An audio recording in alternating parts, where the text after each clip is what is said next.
we asked the friends, now our street kids, they are friends at this point, and we asked them, hey, by the way, we talked to them, told them about the situation. We can't feed them anymore. But how else can we help them? And they gave us the solution. The conversation we had was them telling us, by the way, we're in the streets looking for money.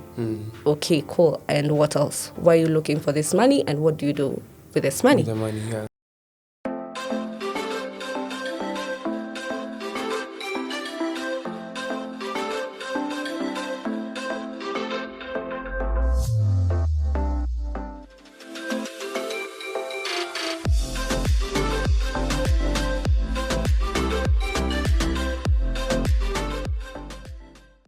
Hello everyone, welcome to another amazing episode of Before 18. Before 18 is a show that focuses on children who impact the lives of children, of other children, and adults who impact the lives of children. My name is Manasseh and I will be your host, and today I have an amazing guest and I will let her introduce herself. Hi guys, I'm Sumeiya Ali, a youth advocate passionate about education and environment. I'm also the founder of Na Malkia, a community-based organization that deals with uplifting lives of children. Amazing, and welcome so much. Thank you so much for coming here. And I just want us to have a conversation around that. And we were just talking before we started the show, and I definitely would want my viewers to hear the story. Okay. So you talked about, just introduce us to who is Sumeiya, who is Malkia. Okay. Oh, I'm known as Malkia, by the way. Most people don't know me as Sumeiya. So Malkia is just a young individual who's very passionate about changing the world. And her world right now is Nairobi. We'll get to the world later. But Malkia has been a volunteer for a very long time. That's how I started my journey. And it got to a point I was like, you know what? This is someone else's goals. What about my own goals? Like, I want to help children. I want to help old people. I want to help women. So how do I do that on my own? So that's how I started Na Malkia. Amazing. And we already even inspired, even as we're starting. When you're hearing about the very many places you volunteered and the experience that you got as you're volunteering, and now that we are headed to a place where we want to start now, our own. Can you tell us about our journey with Na Malkia? Okay. So Na Malkia was started because of street families, by the way. We used to walk around every time we see street families in our area. I'm from Pangani, by the way. So there are so many to the point where it was disheartening not to do anything about them. You pass them every other day, but we don't do anything most of the time. We just see them as beggars. So I started by feeding them. Slowly, alone. I fed them. Normally, we just buy them bread and maziwa. But then it got to a point where I was like, you know what? This is something I should be doing. So we started the feeding program. That was our first program, even before we registered, by the way. So we fed them. We cooked for them. I called my friends and friends of friends, and they all came together. We were like, by the way, let's cook. We decided we were cooking, and then we distributed it to them. Everyone enjoyed seeing their smile, seeing everything. That was everything, honestly. So we did it again and again until we were told, by the way, you're not supposed to be doing this. Are you registered? Who are you guys? Did you send any information about what you guys are doing? So we sat down and decided, by the way, we want this to be an organization, and we are ready for the next chapter, like being serious about this thing. So we went to the chief. That's the first administration we know. We went to the chief, asked, what do we need? So first was the letter of engagement. As the youth of the community, we want to do 1, 2, 3 things. So the chief was like, okay, that's good. Go ahead. As soon as he got the letter. But then go register and be an organization. So we started the whole project. And we were successful. We registered as a CBO based in Pangani.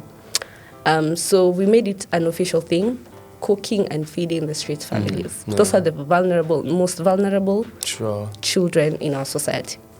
But we were stopped again because so many incidents have happened. No one, it's okay for Malkia to come now as a registered person, but still there's so many details the government doesn't know or people don't know. Where am I getting the food? How am I doing it? Am I poisoning the kids? There has been an event where someone actually poisoned them. So it is a huge concern for the government. So we were stopped and then we figured out, okay, what else should we do? So we asked the friends, now our street kids, they are friends at this point, and we asked them, hey, by the way, we talked to them, told them about the situation. We can't feed them anymore. But how else can we help them? And they gave us the solution. The conversation we had was them telling us, by the way, we're in the streets looking for money. Okay, cool. And what else? Why are you looking for this money, and what do you do with this money? With the money, so they told us there's a project in schools program. It's called Tap to Eat. It's a food for education ex Nairobi County. I think 𝗙𝗎𝗃 County. Yes. So they have a wristband called Tap to Eat. You literally tap and eat. But for that, you need 5 shillings a day per student. You're like, okay, that's so small. Like, what do you mean 5 shillings to feed a kid the whole day? So we went to the schools again, asked them, hey, how can we be sponsors? How can we sponsor 1, 2, 3 students? And they're like, this is the account number, this is that. And then that was the first time. We didn't know anything else. And then we sat down and said, by the way, this is something we can actually do. Because we started the feeding program, let's actually continue with it more. So we asked around, we went to the offices, the 𝗙𝗎𝗃 County. We asked them how to be official sponsors, and we did the whole registration, everything. And now we are registered sponsors of Food for Education. Last time we fed 50 students, and we are just starting. Amazing. Yes. And we can't wait to see more and more from that. And I was just listening to you, and I said most people who watch us are people who have, or they have started young CBOs, or they have started everything that they're doing. And the legal aspect is what I've actually heard so much from when you started. What do you think is that space for the legal aspect of that, of when you're starting something? What is that you, if you would go back, if you would go back in time, you wish you had done it better? I think familiarizing better with the administration. We didn't even know the chief at that time before we seeked the letter to actually engage with the street families. So I wish we did more in the society, and also just familiarizing ourselves with the laws. There's a whole Children's Act in the Constitution. We didn't know until we were registering and we were asked questions, and they're like, oh, by the way, we don't know anything. So if I could go back, I will learn more. I will actually learn more in the Constitution. What are the children's laws, the acts, the police, what do they say? Who are the children first? Who are the vulnerable kids? We have orphans, there's so many. So that's something I'll do, like just research and learn as much as possible. Amazing. And now, you've said you've really worked with very many of these street children. Some of them have even become friends. Is there a case or a scenario in the streets that you look at and or a success story probably, or someone that you saw probably they were going through a hard time, and as they were going through the program, you see a tremendous improvement? Was there such a scenario? Yes. At first starting, we had so many cases of dropouts, so many cases, mostly because they were struggling a lot and they needed that hope. So many of them actually told us that this was the hope they needed, just a food, just someone caring for them. We see it as one meal, but for them it's like, this is everything. Someone is finally caring about us. So even if I walk down the street without having food on my hands, they're running to me saying, hi, how are you? By the way, this is something we did today. You gave us a football, we played and I won, or something of sort. I'm back in school because of you. And now I get to eat again and learn because of you trusting and believing that I can do this. And do you think sometimes people underestimate the power of just that 5 shillings of food? Yes. I think as a society, we got tired of seeing them in our mind. Like, they're just everywhere. Yes, but then what does that mean, they're everywhere? Because you just see them begging. Most of the time they're begging, but you don't know why are they begging. And then I don't know who actually taught us to not give them money. I don't know. But we don't give the street families money. We just look for food and give them. At times, they know what they're supposed to do with the money. They're actually looking for that money for 1 to 3 reasons. It's not just about drugs. So many of them need that chance to feed themselves or do things like that responsibility. And let them have it. Yeah, and that money also assures them tomorrow they're going to have food they can go and access. And I'm just so happy to hear what you're doing. I'm just thinking, even as we are talking about that whole program, and I'm thinking the future, what is it that you have in your mind about the future? What is it that you would love to see, as much as Na Malkia is concerned? Honestly, more empowered children. In education sector, in environment sector, more empowered to know the environment. I'm not supposed to litter, or I'm supposed to care. It's supposed to start from the children seeking their rights, knowing their rights. But then we don't talk enough about kids' rights. We don't have those conversations with them. That's something Na Malkia is doing now. Do you know your rights? Do you know this and this to protect you against 1 to 3 things? So more empowered, learned kids. That's something we're just hoping for. Amazing. And sometimes when you're going through town or you're just passing through, you will see even sometimes at night you'll see children selling sweets, chocolates, and all those kinds of things.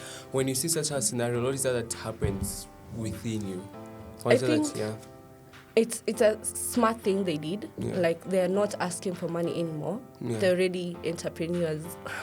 But they're selling. children. Yes, it's a sad thing. But then, the state doesn't have anything planned for street families. Like, there's nothing about them. They can't help them in any way. So it's back to us. What are we doing about the street families? If we see them on the road, are we getting them and saying, by the way, I know a children's home that I can take you there. Do you want me to take you there? Ask consent from the parents. Or, can I take this kid back to school? I will cater to that. Are there people doing that themselves? That's why there's so many, because I think we just don't care anymore, sadly. And I think I have, I think I have a question on them. So sometimes, I have once interviewed a person who said sometimes those street people, the street families, sometimes you don't want to go to children's homes. And that raises a question of probably what is this that they fear or that they will not want? Because some of them don't intentionally actually go to this. I think most street kids or children don't want to go to children's homes because they lack their freedom. When you take them to those spaces, they're used to taking care of themselves. They're used to checking up on. By the way, most of these street families know why they left their homes. But once in a while, they just go around checking if the mom is around or things of sort, if things are happening. So when they're not doing all those sort of things, when they don't have that freedom that they're used to having, it's very hard to cope with it. So I wish we started with rehabilitating them back to the society and then taking them now to the orphanages or homes. Because now, number one, most of the time, they're addicted to drugs. There's a drug, the glue they use, that keeps them safe, apparently, for them. So if we rehabilitated them first, keep off the drugs, slowly by slowly, eating, showering, teaching them all those sort of things, then taking them now to interact with the rest of the community, that will be better. Because I'm trying to think, and sometimes it's so unfortunate when we see such kind of things happening. And I think probably, as you said, we might need a rehabilitation program so that they're off drugs and they go back to school, some of them.